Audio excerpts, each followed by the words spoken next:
পেঁয়াজ আমদানি বন্ধের দাবি, সড়ক অবরোধ করে বিক্ষোভ। কুষ্টিয়ার দৌলতপুরের খালিশাকুণ্ডি বাজারে মুড়ি কাটা পেঁয়াজের ন্যায্য মূল্য নিশ্চিতের দাবিতে রাস্তায় পেঁয়াজ ফেলে বিক্ষোভ করেছেন চাষিরা।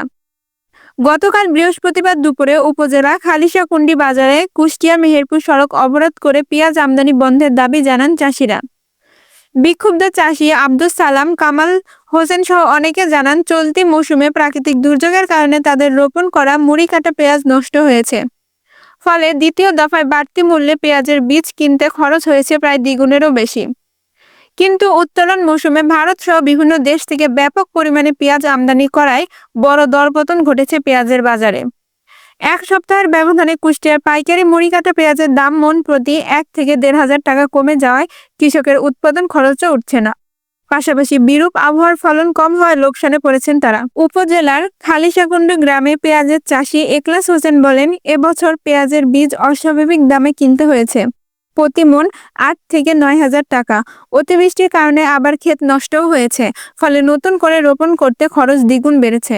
পাশাপাশি সার, কীটনাশক সহ সব উপকরণের দাম বাড়ায় আমাদের বিঘা প্রতি প্রায় খরচ 2 লক্ষ টাকায় ঠেকেছে।